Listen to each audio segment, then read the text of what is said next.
physicist visiting. Probably it's the last time in your career that you will get very accomplished physicists from outside Botswana. You must be fed up with some of us, isn't it? So here is something new. I was also, as I told you, I was worried that there wouldn't be enough chairs. But I can tell you one thing. You will understand cosmology and general relativity if you are standing up. So don't worry about chairs. You are actually better off standing up. If you are sitting down, you get short-circuited your brain. The external review is going to give us a second talk. Unfortunately, some of you missed the first one. I'm not going to introduce him. He will say everything that needs to be said. He's external review. Very accomplished physicist. Welcome, Professor. I express my very, very sincere thanks to Maxwell Masale for his very, very kind words.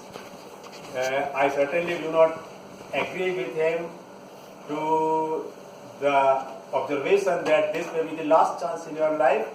I assume and I hope that you get many, many of these opportunities, and a day will come, I am very sure, then you would be accomplished and fully successful.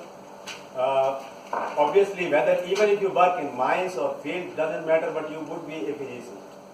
So the physics opens up your mind, I am very sure, and whether you are exposed to 4 years or whatever number of years, physics really makes the mind, puts the mind on thinking, on working, and you can never forget it in your life. So this,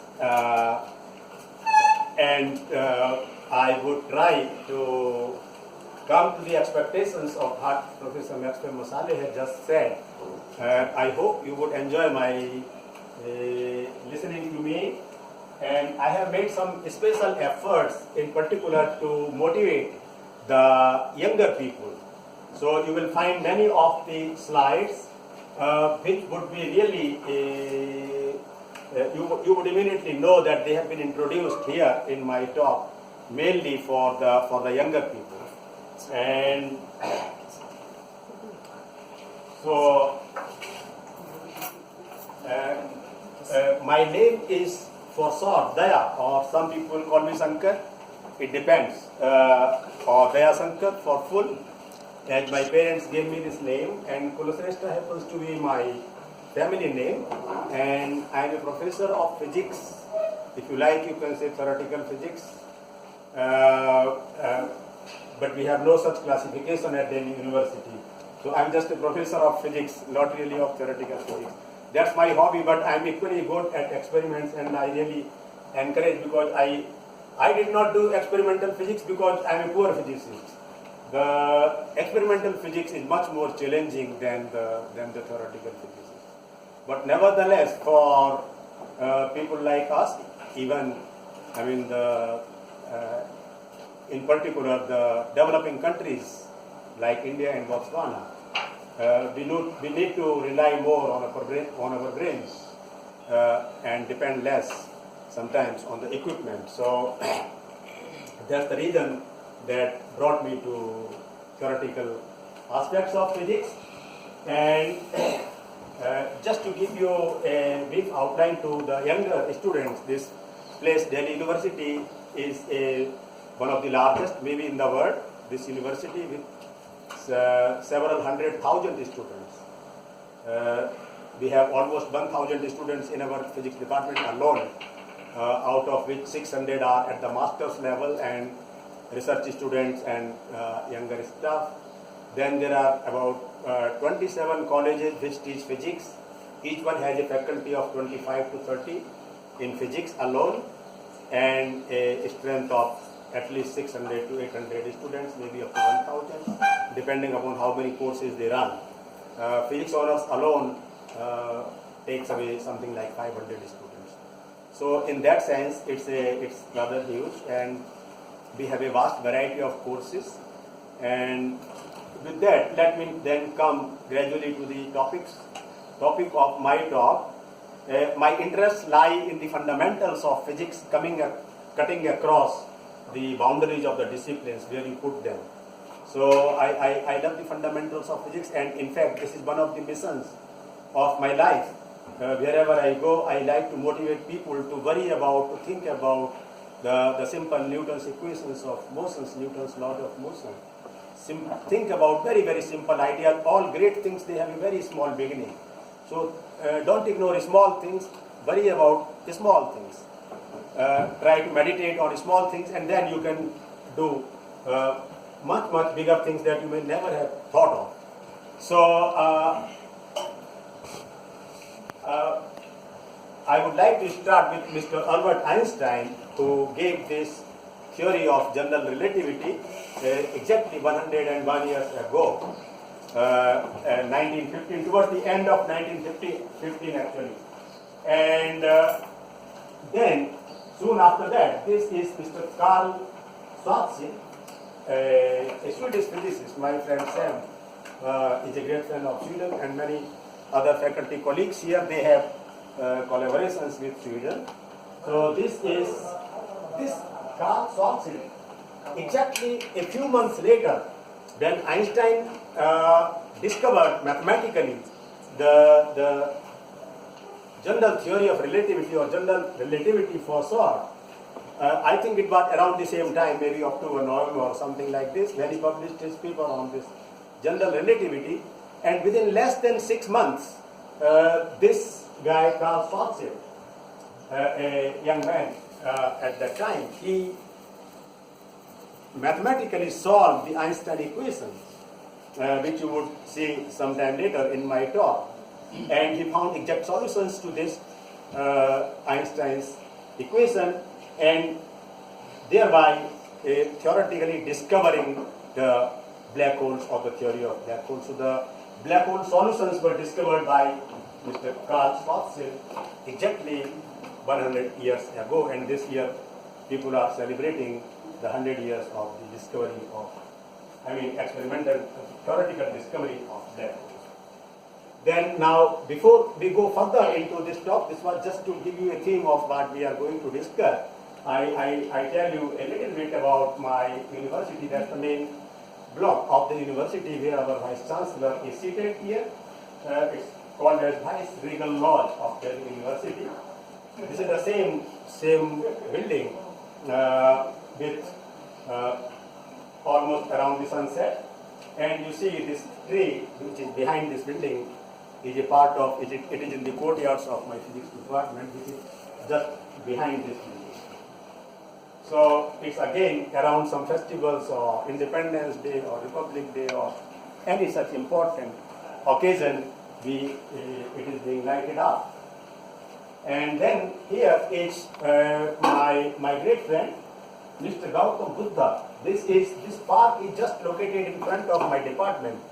And I love to walk around there for at least an hour. That's me with my son. And this is great friend of mine, Mr. Gautam Buddha, a symbol of peace, cutting across all faiths, all religions. And he has a special relevance for physics in the sense that unless we meditate, Buddha is the one who taught us the meaning, importance of meditation. Unless you meditate on some idea, some thought, you can't get any worthwhile thing in physics. In particular, of course, it's always good. That's the interior view of my department of physics. That's my seminar room from this door up to this door. And this is also a big auditorium lecture hall where I talk about fundamentals of physics with my 150 students every day. The set of the students keeps changing after first 3 days. This is the same view, but on the other side, opposite side of the. So that was this side, and this is this rectangular courtyard. Then from Delhi we arrived in Botswana, and that's the University of Botswana. I made some beautiful photographs, but I could not really insert them. This is a very famous plaza of the University of Botswana. I have been walking around there with Sam a couple of times, and there is Sipa. I don't see him today. What has happened? Oh, there he is. Oh, there you are. Yes, he took me there yesterday too. So that's a great plaza of Botswana University. I love it. I made some good, beautiful photographs. I'm so sorry because they have to be rescaled and so on. I tried to put them in my talk, but fortunately I was successful in putting this particular. This is just in your plaza near this same famous square with the cow. So, and I'm unhappy that this morning Sam pointed it out to me that the flowers were gone in the thunderstorm of yesterday night. So, but I was lucky, I captured these flowers. This is the spring at this university, early spring of the Botswana University. So that brings me to now to this lecture hall. And then we are there. We are ready to talk about our physics. Without ambience, without proper environment, we really cannot do much. So here is the proper environment. Yes, please. So I'm just beginning. You haven't missed much. Not anything really. I just start with my talk now. So the main point is, this is the very famous picture of the Big Bang and the growth, expansion of the universe. So we are here around this line. This is the time of Big Bang here. So in between from here to here, 13.7 billion years have passed since we were born. The entire universe was born at this point of time, let us say. So this was 13.7 billion years ago. And all the fundamental laws of science and all the fundamental laws of physics in particular, they were born right at the time when the universe was born. 13.7 billion years old are our laws of nature, and we are till date working, trying hard to understand them. So we proceed gradually, step by step. In my earlier talk, I had given some exposure of some, from a slightly different point of view. I would recap some of the important points in this talk. So those who missed my earlier talk might not miss much. Because of course now the flow of my thoughts would be in a slightly different direction. But nevertheless, I would briefly recap in between the important points. So here is Mr. Isaac Newton. Now, what is the contribution of Mr. Newton? You see, a first step towards understanding our nature. The sailing of the moon in the sky and falling of an apple on earth, these two events correlated this man, Isaac Newton. He correlated these two events, the falling of an apple on earth, such a simple thing. In a laboratory, you just drop it, it comes down on earth. And the sailing of the earth, motion of earth around the sun, or the motion of moon around the earth.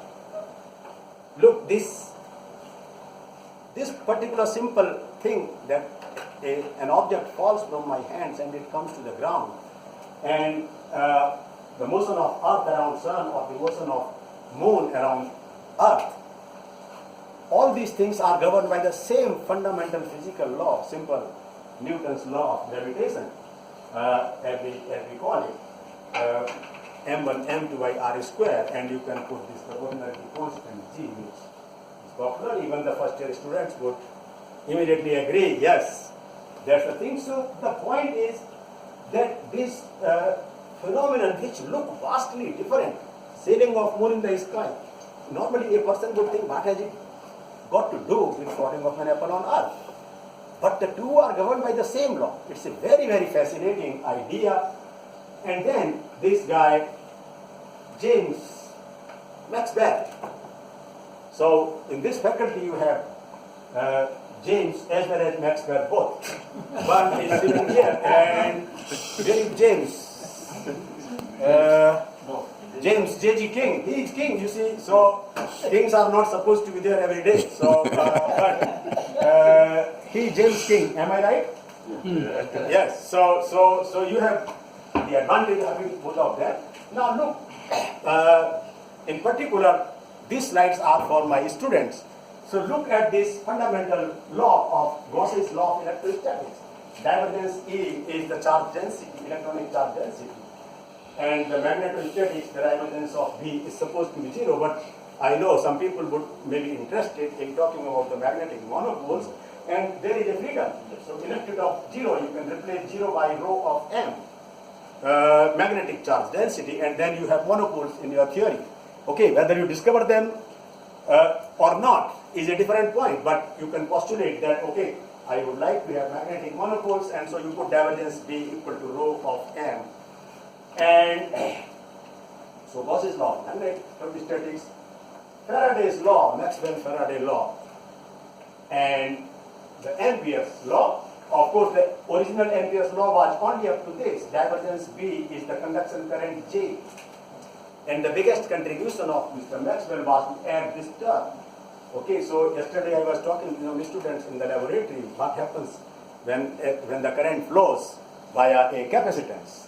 And I just wanted to motivate them that it was Mr. Maxwell who pointed this out to us. There is one charge induced on one plate, and this is transferred to the other plate. The opposite charge is being developed on the other plate. This is how, before Maxwell, it was thought, oh, this charge just simply leaks out from the capacitance. That is untrue. So that was the biggest contribution, and those who are interested, you can multiply this by the dV and integrate it on both sides. So that becomes total charge. And this, you apply Gauss's divergence theorem, you can convert it into a surface integral, E dot dA, where this is on the surface which encloses this volume here. The same is true here. In this case, you just you multiply it by ds, and you take the surface integral on both sides. So B dot ds would give you the flux density, electric flux density, and here you again now apply Stokes' theorem. Convert the left hand side to the line integral, okay, where this line integral is over the boundary of this surface, okay. So this in particular is for the younger student, and this is how you can have, and this on an analogous way. In an analogous way, you can write down this equation too. So here it's magnetic flux density, and this term you should never forget is the contribution. This is supposed to be the Maxwell's biggest contribution to physics of the last century or during his lifetime. Now, so these Maxwell's equations, like Mr. Newton's law, have a very, very special importance in the sense that this led to the prediction for the existence of the electromagnetic waves, which are really they travel with a velocity which is given by the strength of the electric and magnetic forces, and this velocity turns out to be the velocity of light. The next landmark in this direction is directly then Mr. Einstein, who was fascinated by the beauty of those Maxwell's equations, those four. You see, Maxwell put together all the then known laws of electricity and magnetism, even now, okay, and then they could be put in the covariant form, nice beautiful form, or very simply del alpha f alpha beta is j beta, and del alpha g alpha beta equal to 0. This 0 is because you will have it 0 if you do not have monopoles, magnetic monopoles. If you have magnetic monopole, then the right hand side would be J, but with the magnetic current. Okay, this is the current density for the electrons, but here it would be for the magnetic monopoles, and this is the dual of f alpha beta. So these are very fascinating, and let me tell you the truth. Actually, it is this d mu f mu nu equal to j nu. This particular thing also is responsible for making me a theoretical physicist. So I did a master's degree from a small place called Gwalior in India, something 300 kilometers down south of Delhi. And for my PhD, I came to Delhi University, and I was hearing lectures by great physicists like Professor Ashok Mitra, who is my Guruji, who taught me some physics. And when I attended these lectures of his on the covariant formulation of electrodynamics and field theory, that really fascinated me, and I started wondering, why should I not do these things? and you will see how important role it plays. So, entire special theory of relativity can be summed up into two postulates: that the velocity of light is constant and it is the maximum attainable velocity in nature. And the second one is that all the fundamental physical laws that were born 13.7 billion years ago, they can be summed up into the covariant form. So, and they are covariant. So, the covariance means they are invariant under Lorentz transformations. So, I will come to those a little bit later, but you know about the Lorentz transformations. You write down those four equations. They can also be written in the covariant form: x mu goes to x prime mu equal to a mu nu x nu. Very simple. So, this was due to Mr. Lorentz, Henry Lorentz and Mr. Henry Poincaré. These physicists, they gave us these generalized covariant forms of these transformations, and Mr. Albert Einstein was just lucky that these guys were the predecessors, so they already wrote down these equations for Mr. Einstein, but Einstein was smart enough. He was able to recognize the importance of these equations. So he said, okay, every law has to follow them, and every law has to be covariant, which means all the fundamental physical laws, they remain invariant under Lorentz transformations, and that is the point. Now, what happens is, if we consider this special theory of relativity and combine it with quantum mechanics, so the marriage of the two, it produces a very beautiful result.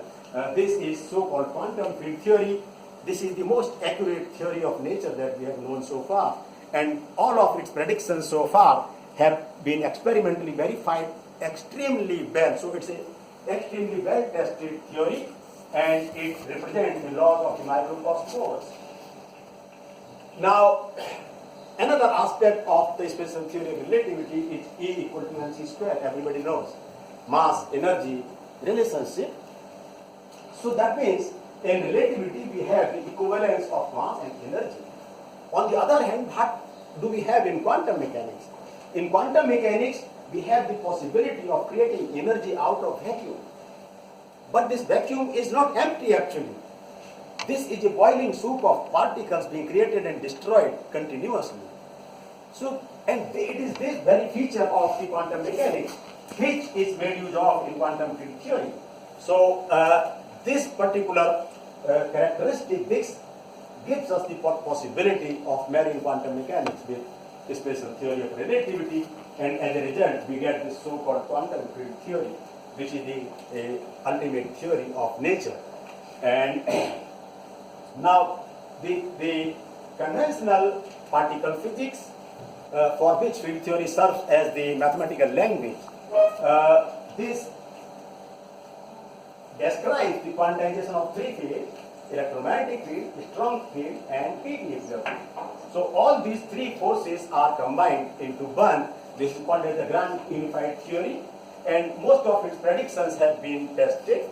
However, this theory does not contain gravity, and as we will proceed, we will see that gravity is very important and cannot be ignored.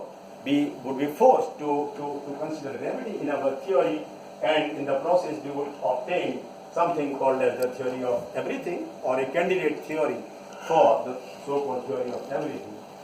Now, we just talked about the Maxwell's equations and Maxwell's electromagnetic field theory and what we find. So, electrodynamics is a classical field theory of electromagnetism. That is the conclusion. Now, exactly in the same way, this general theory of relativity is also a classical field theory, but this is the classical field theory of gravity. You see, you will see that everything is really analogous and same, and they should be considered within one particular framework. And they are in fact consistent. They are all consistent. So whatever I will be talking from the beginning up to the end, everything is consistent. So it's not that the string theory, which is supposed to be a theory of everything, would not be consistent with gravity. Everything would be consistent. Okay. So here, this is the mass. Mass tells the space-time how to curve, and the space-time tells mass how to move. And therefore you say, oh, so gravity is a manifestation of the curvature of space-time. If you would have no curvature in space-time, there would be no gravity. Okay, I would because of all the younger students are also here, a lot of them. So I would not only tell you the stories or beautiful stories of several types, but I would tell you concretely how to do it, how we do it. We have been doing it with my students at Delhi University, and SIPA has already been trying to work out some beautiful things using these techniques. So you see, this is the important conclusion, that the gravity is a manifestation of the curvature of space-time. If I make my flat Minkowski space, so I straighten my axes x, y, z and time. In my time all of them are flat, the gravity would disappear from the theory. If I want to have gravity, I have to keep the space-time curve. Okay, so that is one thing. So you see, now heavier the mass, the more the curvature in the space-time fabric. The heavier the mass, the more the curvature in the space-time. And in fact, India in particular happens to be a great leader in the technology of putting satellites into space. We have been doing it now also on a commercial basis, doing it for these European and American and all these leading industrialized countries. And we can put multiple number of them in one go. So what has it got to do with my talk here? You see, supposing this is a satellite. So when you put the satellite, you see students, young students like you, they make the calculations, mathematical as well as on the computers. And the curvature of space-time has to be taken into account even for putting the satellites into space. You see, so it's not just a thing to be talked about in the classroom and then forgotten. No, it needs to be implemented. Okay, as you will see, the importance that if you want to put a satellite and if you do not take into account the curvature of space-time, you fail. Okay, so you have to do it. All right, why, how it is important. In this context, I would tell you one more very interesting story. I'm very popular on the Indian news channels to explain scientific events in an elementary manner, in particular for the younger people like you. So supposing, why are you doing this? Some people think, oh, you do some crazy things in mathematics. Theoretical physics means some complicated mathematics. That's not correct. Supposing I'm sitting here, sometimes my students ask me, why are we doing all these complicated things in calculating the orbits in classical mechanics or something? Why? Because supposing you want to go to the moon or Mars, now you have to make the exact calculations. When you, how you take off from Earth, how many revolutions you need, how do you maneuver these orbits, and you have to put your spacecraft on the right trajectory to going to the moon or to the Mars. And then we can keep some maneuvering so as to keep control of this trajectory, and then there has to be lunar capture, supposing we are going to the moon or Mars. So when you start from your Earth, let us aim at moon, supposing we are going to moon, we start from Earth. Now, when you aim at going to moon, actually that is a vacant point in space-time. There is no moon there. But you make your calculation very rigorously correct, mathematically and numerically on your computers, and by the time you are close to that point, vacant point in space-time, Mr. Moon is supposed to arrive there before you arrive to welcome you. If Mr. Moon fails to arrive there and you reach earlier, there would be nobody to receive you and you are gone into the space, lost forever, finished. So the lunar capture can be possible only if you arrive at the right time. You tell the person, okay, my flight lands at this time, and Mr. Moon has to be there a couple of minutes before that. And therefore, and now sitting on Earth, so this is deep space navigation, even up to Moon. It's deep space navigation. So obviously people like me or some senior professors or your faculty colleagues sitting here, they are not supposed to do these things. They are supposed to motivate you and tell you how to do it. But you are supposed to do it. And so you calculate them exactly, and then you transfer your orbit to the moon or to the Mars, and this is how you land there. Okay, and then sitting on Earth, you should be able to maneuver these orbits also on moon or on Mars. Sitting here, That is the importance of the fundamental basic physics and this theoretical and numerical techniques. These are daughters of my great friend Professor Jutta Kunja of Germany. Let me go on further. There are some photographs lying in the, so they don't obey my instructions. They obey their own laws. Okay. All right. So now you would wonder, okay, if quantum field theory is so great, why don't we simply invite Mr. Gravity also, Miss Gravity also into our theory? Yes, we would love to do that, but it's not so simple.